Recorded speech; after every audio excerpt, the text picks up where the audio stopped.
Welcome to exam विवेचना। तो आज हम डिस्कस करेंगे हिंदी प्रैक्टिस सेट 2 के लिए। यहाँ पर जो ये है प्रश्न पत्र जूनियर सहायक अध्यापक शिक्षण भर्ती परीक्षा के लिए। ये आपकी हिंदी साहित्य की प्रति परीक्षा के लिए महत्वपूर्ण रहने वाला है। जैसा कि हम बात करेंगे एलटी कमीशन और टेट एनटी नेट पीजीटी हिंदी इत्यादि के लिए महत्वपूर्ण है, इसलिए आप सभी इस वीडियो को शुरू से लेकर अंत तक ध्यानपूर्वक देखिएगा, ठीक है ना। सभी क्या इसको लाभ मिलेगा। तो चलिए वीडियो को स्टार्ट करते हैं। तो यहाँ पर जो पहला प्रश्न है इसमें पूछा गया था अपभ्रंश काव्य का सुप्रसिद्ध छंद कौन सा है। तो यहाँ पर जो पहला प्रश्न है इसका सही विकल्प हो जाएगा पदड़िया। जो पदड़िया है ये अपभ्रंश काव्य का सुप्रसिद्ध छंद माना जाता है। अगला क्वेश्चन है 2, पृथ्वीराज रासो मूलतः किस तरह का काव्य है। तो जो पृथ्वीराज रासो मूलतः माना जाता है किस प्रकार का काव्य होगा, तो ये होगा वीर काव्य, ठीक है ना। ए यहाँ पर सही विकल्प हो जाएगा। पृथ्वीराज रासो के रचनाकार होंगे चंद्रवरदाई, ठीक है। अगला क्वेश्चन है 3, तन चित्तौर मन राजा कीन्हा, इस पंक्ति में किस प्रकार की वर्णन शैली का प्रयोग हुआ है। तो यहाँ पर हुआ है समासोक्ति शैली का वर्णन। सही विकल्प यहाँ पर बी हो जाएगा। जो ये पंक्ति है पद्मावत महाकाव्य से ली गई है और जो पद्मावत महाकाव्य है ये आपके जायसी की रचना होगी। आपके लिए एक प्रश्न छोड़ देता हूँ, आपने बताना है पद्मावत महाकाव्य में कितने समय या खंड है, ठीक है ना, या कितने भाग है। इसका आपने कमेंट बॉक्स में अवश्य जवाब देना है। अगला क्वेश्चन है 4, भाषा भूषण के रचयिता कौन है। तो जो भाषा भूषण रचना है इसके रचनाकार हो जाएंगे विकल्प डी जसवंत सिंह। जो ये रचना और कवि हैं ये दोनों ही रीतिकाल से संबंध रखते हैं, इसका भी आपने विशेषकर ध्यान रखना है। अगला क्वेश्चन है नई कहानी की विशेष उपलब्धि किस क्षेत्र से नहीं रही है। तो जो 5वें का सही विकल्प हो जाएगा तो ये हो जाएगा महानगरीय संतरास के चित्रण में, ठीक है ना। इसका नई कहानी के उपलक्ष्य में सही कथन नहीं होगा। 5वें का सही विकल्प भी हो जाएगा। बाकी बदलते सामाजिक पारिवारिक रिश्तों के चित्रण में सही होगा, व्यक्ति के अकेलेपन के चित्रण में ये भी सही होगा, और राजनीतिक मोहभंग के चित्रण में ये भी सही हो जाएगा। हाँ दोस्तों, हमने इससे पिछली वीडियो के लाइक का टारगेट रखा था 50, आप लोगों ने वो कंप्लीट नहीं करा। दोस्तों अनुरोध है कि वीडियो को ज़्यादा से ज़्यादा लाइक कीजिएगा, क्योंकि इसी से हमें मोटिवेशन मिलता है कि नई वीडियो बनाएं। जितना जल्दी आप हमारे टारगेट को कंप्लीट करते हो उससे हमें प्रोत्साहन मिलता है, इस बात का आपने विशेष ध्यान रखना है। तो इस वीडियो का भी हम लाइक का टारगेट 50 रखते हैं, ठीक है ना। इसको आपने अवश्य कंप्लीट करना है। अगला क्वेश्चन है अंधे की लकड़ी का क्या अर्थ होगा। तो जो अंधे की लकड़ी का अर्थ होगा तो ये होगा एकमात्र सहारा। 7वें का सही विकल्प सी हो जाएगा। अगला क्वेश्चन है यहाँ पर 8, नूतन ब्रह्मचारी नामक उपन्यास के लेखक कौन है। तो यहाँ पर जो सही विकल्प हो जाएगा तो ये हो जाएगा बालकृष्ण भट्ट। 8वें का सही विकल्प सी हो जाएगा। अगला प्रश्न है परीक्षा गुरु का प्रकाशन वर्ष क्या है। तो सबसे पहले तो आपको याद रखना है कि जो परीक्षा गुरु है यह उपन्यास है और इसे हिंदी का प्रथम उपन्यास भी माना जाता है और इसका प्रकाशन वर्ष पूछा गया है। तो यहाँ पर सही विकल्प हो जाएगा विकल्प ए 1882। अगला क्वेश्चन है रीति के लिए मार्ग शब्द का प्रयोग किस आचार्य ने किया है। तो यहाँ पर जो सही विकल्प हो जाएगा तो ये हो जाएगा विकल्प ए आचार्य कुंतक के द्वारा। अगला क्वेश्चन है 11, सूफी काव्य की प्रमुख आधार क्या है। तो जो सूफी काव्य का प्रमुख आधार माना जाता है तो ये माना जाएगा हिंदू प्रेम कथाएं। 11 का सही विकल्प बी हो जाएगा यहाँ।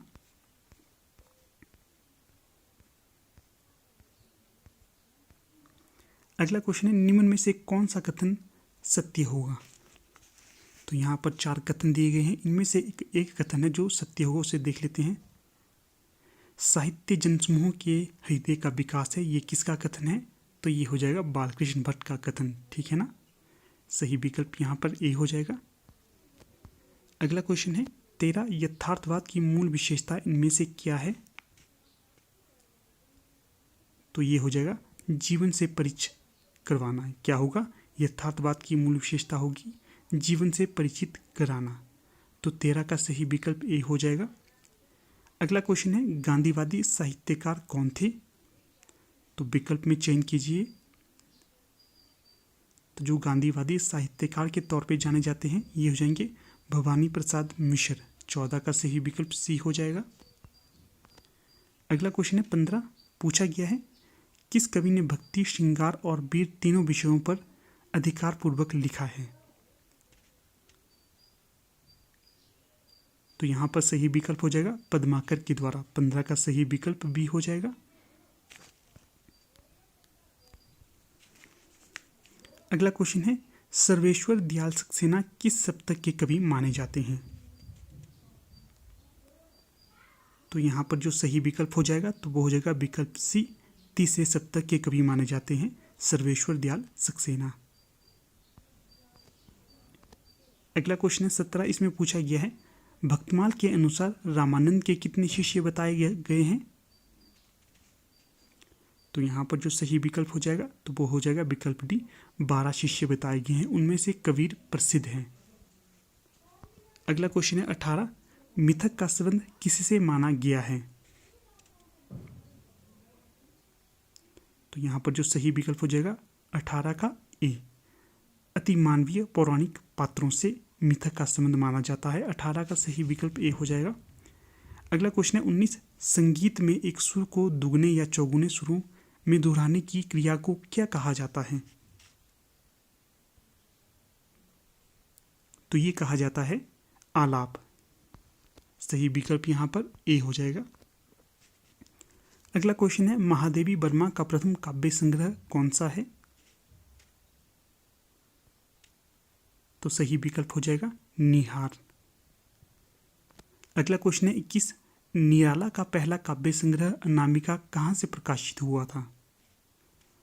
तो कुछ समय सोचने के लिए देता हूं आपको। सही विकल्प हो जाएगा कलकत्ता से। 21 का सही विकल्प बी हो जाएगा।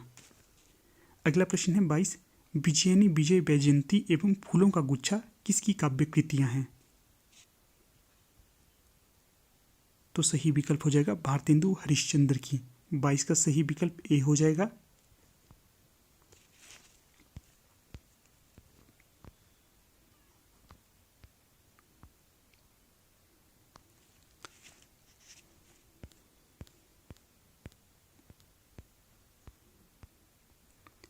अगला प्रश्न है 1992 में ज्ञानपीठ पुरस्कार किसे मिला था।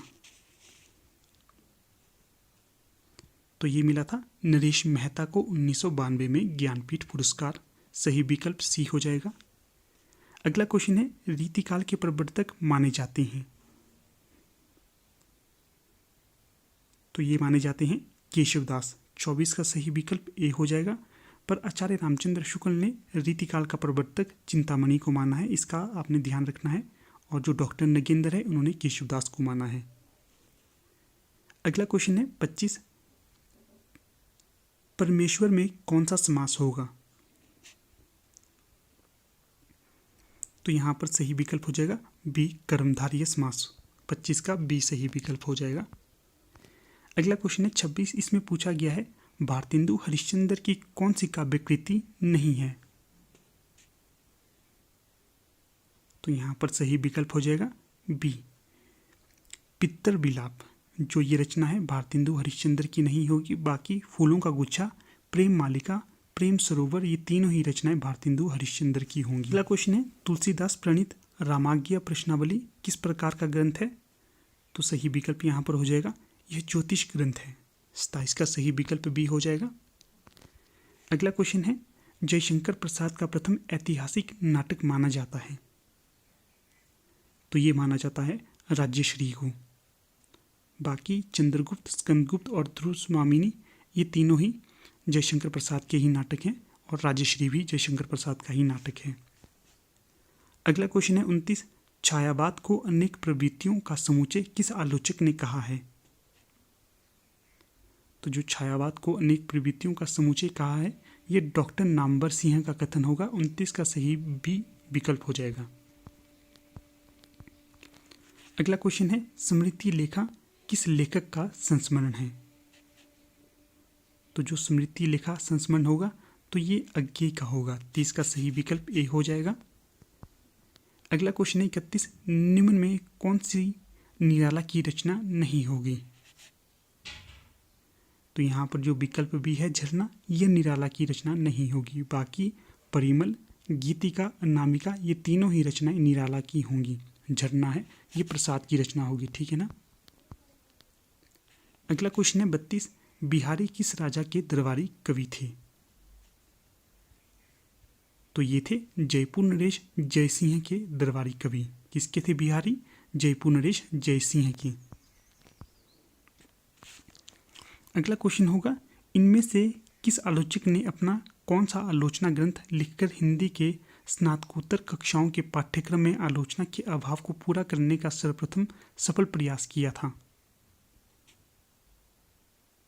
तो यहाँ पर सही विकल्प हो जाएगा श्याम सुंदर दास द्वारा साहित्यालोचन नामक आलोचना ग्रंथ लिखकर, ठीक है।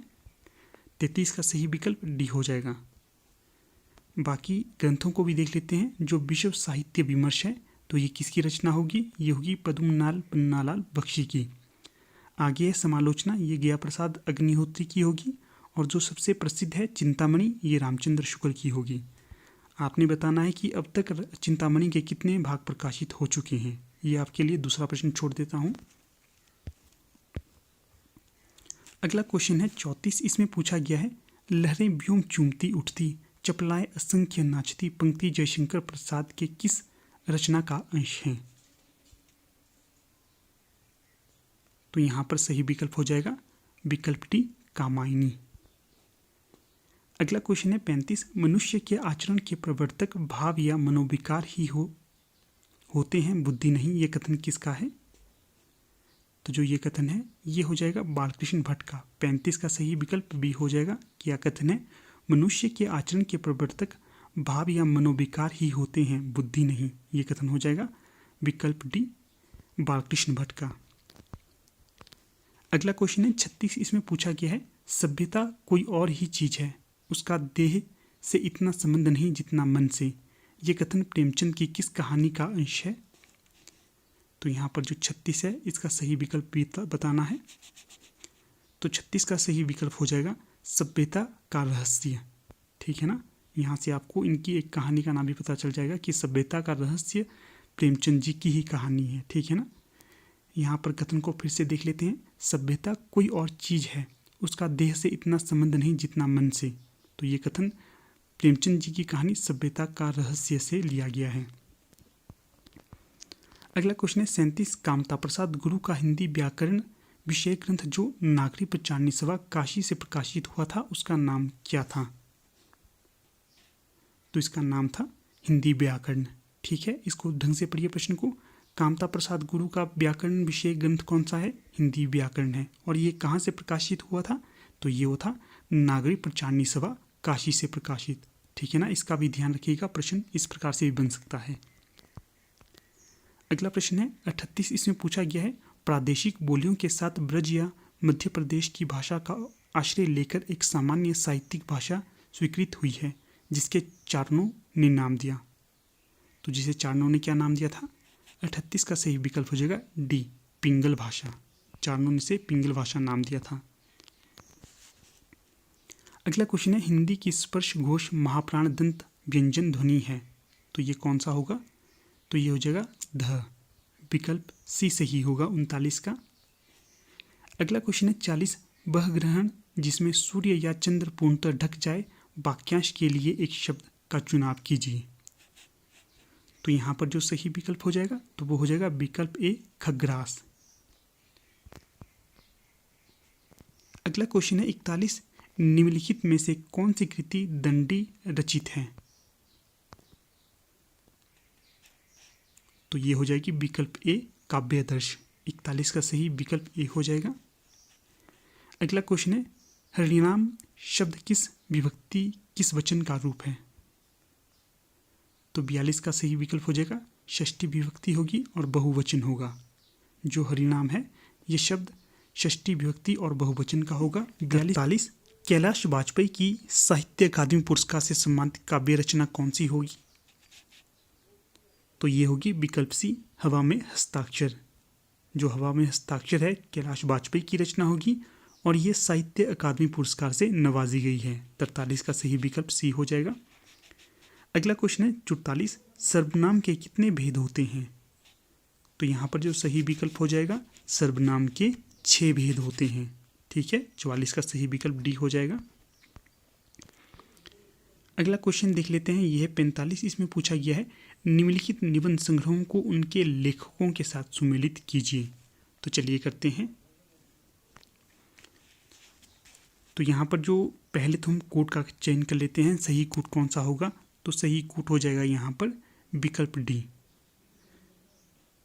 तो जो युग संधियों पर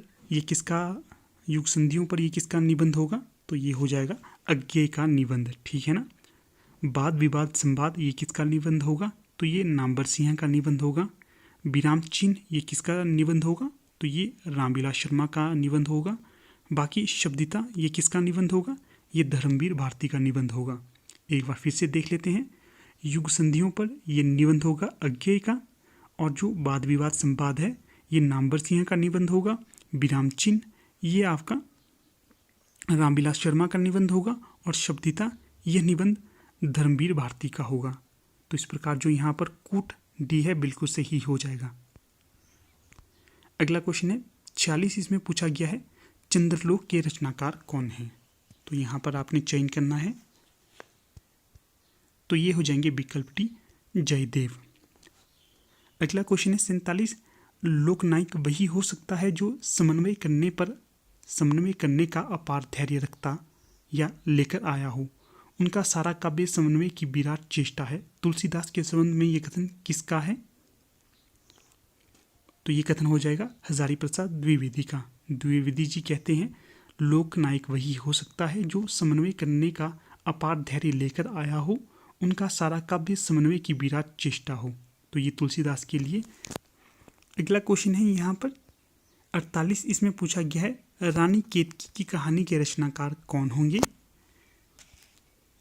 तो यहाँ पर जो सही विकल्प हो जाएगा तो वो हो जाएगा विकल्प सी इंशा अल्लाह खां।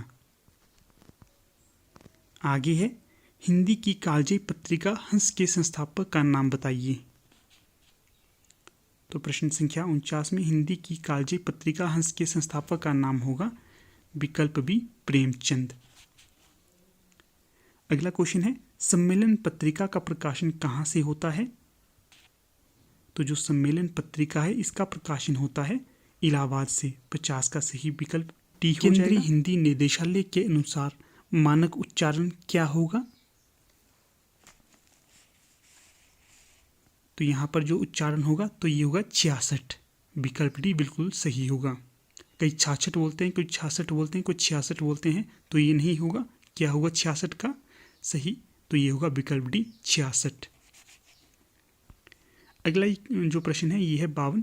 क्रिया के उस रूपांतर को क्या कहते हैं जिससे उसके कार्य व्यापार के समय और उसकी पूर्ण अथवा अपूर्ण अवस्था का बोध हो। तो ये कहा जाता है काल। 52 का सही विकल्प डी हो जाएगा। अगला क्वेश्चन है 53। अत्यावश्यक में संधि विच्छेद कौन सी होगी।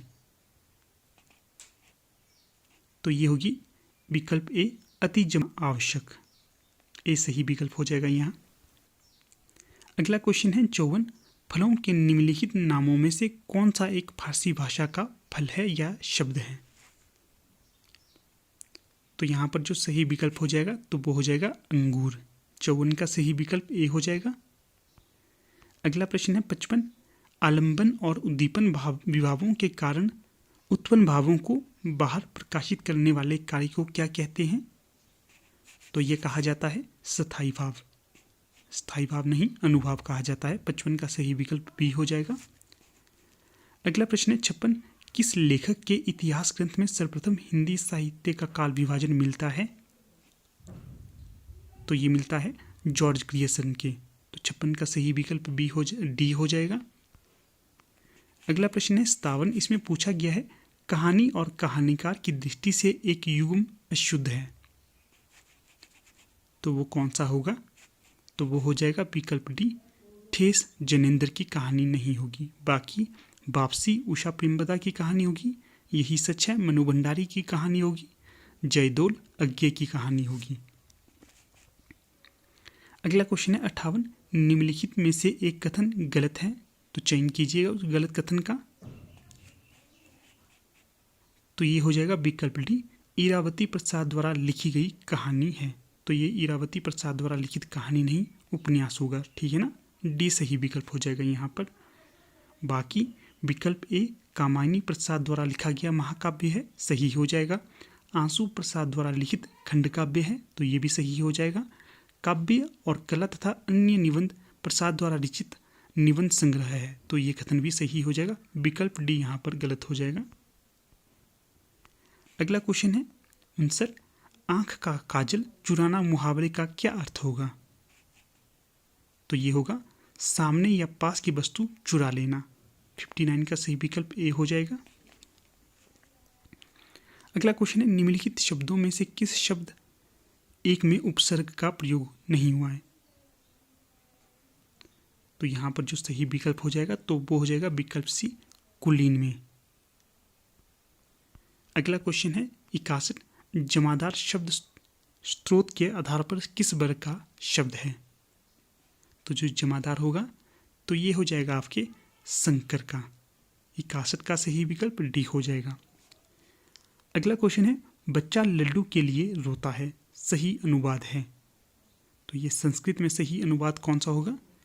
तो ये हो जाएगा 62 का विकल्प बी, शिशु मोदकः रोदति।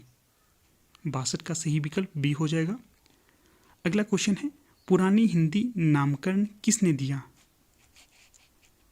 तो ये दिया गया था चंद्रधर शर्मा गुलेरी के द्वारा। 63 का सही विकल्प बी हो जाएगा। अगला क्वेश्चन है 64, संस्कृत व्याकरण के अनुसार निम्न में से शुद्ध शब्द कौन सा है? तो ये हो जाएगा विकल्प बी, मृत्यु उपरांत। 64 का सही विकल्प बी हो जाएगा। अगला क्वेश्चन है 65, रातों रात में समास है। तो यहाँ पर बताना है कौन सा समास होगा। तो ये हो जाएगा अव्ययीभाव समास। 65 का सही विकल्प ए हो जाएगा। अगला क्वेश्चन है 66, इसमें पूछा गया है किस शब्द में विसर्ग संधि है? तो जो विकल्प डी होगा दुष्कर, इसमें विसर्ग संधि हो गई। 66 का सही विकल्प डी हो जाएगा। अगला क्वेश्चन है 67, संज्ञा के अंत में लगने वाले प्रत्यय को क्या कहते हैं? तो ये कहा जाता है तद्धित। क्या कहते हैं? तद्धित। 67 का सही विकल्प ए हो जाएगा। अगला क्वेश्चन है, प्रेमचंद का प्रथम उपन्यास कौन सा है? तो ये हो जाएगा विकल्प बी, प्रेमा। बाकी सेवा सदन, कर्मभूमि और निर्मला भी इनके ही उपन्यास माने जाते हैं। सबसे जो प्रसिद्ध है तो वो है गोदान। अगला क्वेश्चन है 69, ताई कहानी के लेखक कौन होंगे? तो ये होंगे विशंबर नाथ शर्मा कौशिक। 69 का सही विकल्प बी हो जाएगा। अगला क्वेश्चन है 70, इस करुणा कलित हृदय में अब बिकल रागनी बजती है, क्यों हाहाकार स्वरों में वेदना असीम गरजती है। इन पंक्तियों के रचनाकार कौन होंगे दोस्तों? तो ये रचनाकार होंगे जयशंकर प्रसाद। 70 का सही विकल्प सी हो जाएगा। अगला क्वेश्चन है 71, इसमें पूछा गया है बादलों के घेरे किसकी कहानी है? तो जो बादलों के घेरे होगा तो ये कहानी हो जाएगी आपकी कृष्णा सोबती की। 71 का सही विकल्प बी हो जाएगा। अगला क्वेश्चन है 72, कालिदास की लालित्य योजना किसकी कृति है?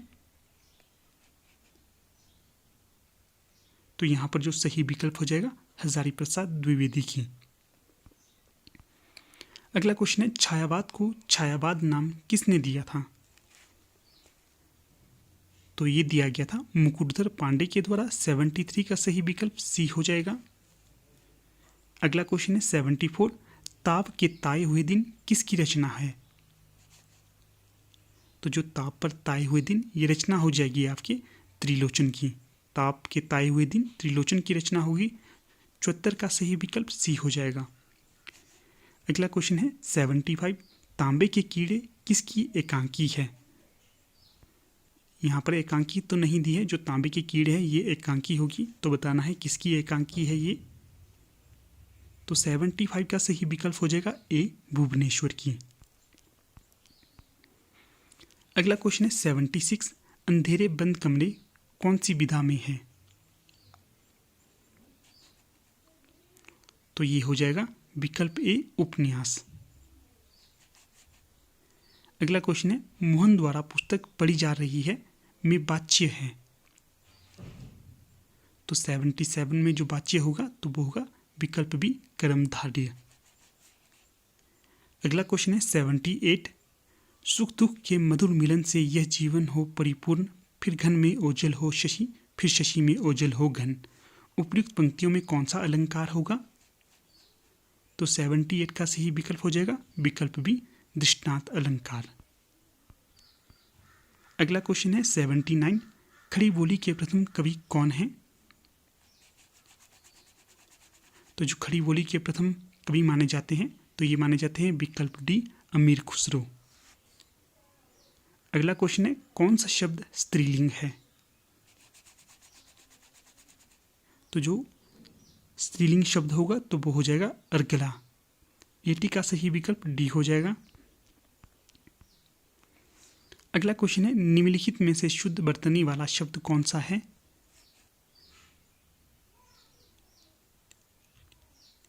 तो यहां पर 81 का सही विकल्प हो जाएगा विकल्प बी अंत्याक्षरी। बी सही विकल्प हो जाएगा 81 का। अगला क्वेश्चन है 82, बाघ और बकरी एक घाट पानी पीती है, वाक्य का शुद्ध रूप कौन सा होगा? तो ये हो जाएगा विकल्प बी बाघ और बकरी एक घाट पर पानी पीती है। तो 82 का सही विकल्प बी हो जाएगा। आगे है 83, हिमालय किस प्रकार की संज्ञा है? तो जो हिमालय होगी ये व्यक्तिवाचक संज्ञा होगी। 83 का सही विकल्प सी हो जाएगा। अगला क्वेश्चन है, गवया शब्द में कौन सा प्रत्यय है? तो 84 का सही विकल्प हो जाएगा एया। गवैया में एया प्रत्यय होगा। 84 का सही विकल्प बी हो जाएगा। अगला क्वेश्चन है 85, जिस पुरुष की पत्नी साथ नहीं है उसके लिए एक शब्द का चयन कीजिए। तो यहां पर 85 का सही विकल्प हो जाएगा विकल्प डी विपत्निक। आगे प्रश्न संख्या 86 से 90 तक एक पद्यांश दिया गया है जिसको पढ़कर उत्तर देना है। तो यहाँ पर मैं जो पद्यांश नहीं पढ़ूंगा ये आप स्वयं पढ़िएगा। इसके सिर्फ मैं आपको उत्तर बता देता हूँ इसके क्या क्या उत्तर होंगे। प्रश्न संख्या है 86, इसमें पूछा गया है, धरती पर इंसान के आने के बाद क्या हुआ? तो ये हुआ था जंगल घटने लगे थे, जानवर घटने लगे थे और पक्षी घटने लगे थे। तो 86 का सही विकल्प हो जाएगा डी, ये सभी हुए थे। अगला क्वेश्चन है 87, इंसान बढ़ने लगा बेतहाशा का भाव है। तो 87 का सही विकल्प हो जाएगा इंसान खूब तरक्की करने लगा। अगला क्वेश्चन है, प्रकृति किसके प्रति नाइंसाफी नहीं करती? तो ये होगा इन सभी के प्रति। क्या क्या है? जंगल के प्रति, पशु पक्षियों के प्रति, इंसानों के प्रति। 88 का सही विकल्प डी हो जाएगा। अगला क्वेश्चन है, कविता के अंत में क्या व्यंग्य किया गया है? तो ये किया गया था इंसानों में अब इंसानियत खत्म हो गई है। 89 का सही विकल्प बी हो जाएगा। अगला क्वेश्चन है 90, अब कहाँ जाते जंगल का भाव क्या है? तो यहाँ पर जो भाव होगा तो वो हो जाएगा अब जंगल समाप्त होने लगे हैं। 90 का सही विकल्प सी हो जाएगा। अगला क्वेश्चन है 91, उसने पढ़ा, उसने खोया, उसने चीखा जैसे भाषा प्रयोग दर्शाते हैं। तो ये होगा विकल्प ए नियम कंठस्थ ना होना। अगला क्वेश्चन है 92, सुहेल 1 साल पहले असम से पंजाब आया। वह हिंदी भाषा का प्रयोग करते समय त्रुटियां करता है। एक शिक्षक के रूप में आप किस कथन को सही मानेंगे? तो ये होगा विकल्प डी, सुहेल को भाषा प्रयोग के अधिकाधिक अवसर पर प्रोत्साहन देना चाहिए। क्या होगा? सुहेल को भाषा प्रयोग के अधिकाधिक अवसर पर प्रोत्साहन देना चाहिए। तो 92 का सही विकल्प डी हो जाएगा। अगला क्वेश्चन है 93, भाषा सीखने से होने वाली त्रुटियां। तो क्या होगा यहाँ पर? तो ये होगा भाषा सीखने की प्रक्रिया के स्वाभाविक परिणाम हैं। जब आप भाषा सीखते हैं उस समय आपसे त्रुटियां होती हैं तो ये भाषा सीखने की प्रक्रिया के स्वाभाविक परिणाम होते हैं। अगला क्वेश्चन है 94। भाषा तब सबसे सहज और प्रभावी रूप से सीखी जाती है जब क्या होगा? भाषा प्रयोग की दक्षता प्रमुख उद्देश्य हो। क्या होगा? भाषा प्रयोग की दक्षता प्रमुख उद्देश्य हो। 94 का सही विकल्प सी हो जाएगा। अगला क्वेश्चन है नाटक शिक्षण के सतत और व्यापक मूल्यांकन के लिए निम्नलिखित में से कौन सा सर्वाधिक महत्वपूर्ण कथन होगा या महत्वपूर्ण होगा? तो यहाँ पर सही विकल्प हो जाएगा पढ़े गए नाटक का मंचन। 95 का सही विकल्प सी हो जाएगा। अगला क्वेश्चन है ब्राह्मण 1883 ईस्वी में प्रकाशित पत्रिका के संपादक कौन थे? तो ये थे प्रताप नारायण मिश्र। जो प्रताप नारायण मिश्र द्वारा प्रकाशित पत्रिका क्या नाम है? तो ये हो जाएगी ब्राह्मण और इसका प्रकाशन वर्ष क्या था? 1883 ईस्वी। अगला क्वेश्चन है 97। इसमें पूछा गया है 1999 ईस्वी में संपूर्ण साहित्य रचना में किस हिंदी साहित्यकार को ज्ञानपीठ पुरस्कार से सम्मानित किया गया? तो ये किया गया था निर्मल वर्मा को। 97 का सही विकल्प सी हो जाएगा। 1999 में निर्मल वर्मा को ज्ञानपीठ पुरस्कार से सम्मानित किया गया था। अगला क्वेश्चन है आंगन के पार द्वार रचना पर सन 1964 में से किस साहित्य अकादमी पुरस्कार से नवाजा गया था? तो ये नवाजा गया था अज्ञे जी को। कब? 1964 में। और किस रचना के लिए? आंगन के पार द्वार के लिए 1964 में इन्हें साहित्य अकादमी पुरस्कार दिया गया था।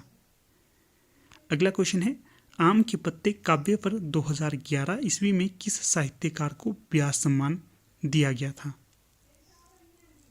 तो ये दिया गया था रामदर्श मिश्र को। जो आम के पत्ते हैं ये इनकी प्रमुख रचना है, इसीलिए इनको 2011 में व्यास सम्मान मिला था। अगला और अंतिम प्रश्न है 1874 ईस्वी में हिंदी संवर्धनी सभा के संस्थापक कौन हैं? तो यहाँ पर जो सही विकल्प हो जाएगा तो वो हो जाएगा विकल्प ए बाबू तोताराम वर्मा। 100 का सही विकल्प ए हो जाएगा। तो ठीक है दोस्तों, यहाँ पर हमने कुल 100 प्रश्नों को डिस्कस किया। आप लोग अवश्य बताइएगा कि आपकी इनमें से कितने प्रश्न सही हुए हैं और जो प्रश्न मैंने आपसे पूछे हैं उनका भी आपको उत्तर देना है। और साथ में ही जो हमने वीडियो को लाइक का टारगेट रखा है 50, उसे अवश्य कंप्लीट करना है। ठीक है ना? तो ठीक है, यहाँ पर अपनी वीडियो को समाप्त कर लेते हैं। आप लोग वीडियो के अंत तक बने रहे, इसका बहुत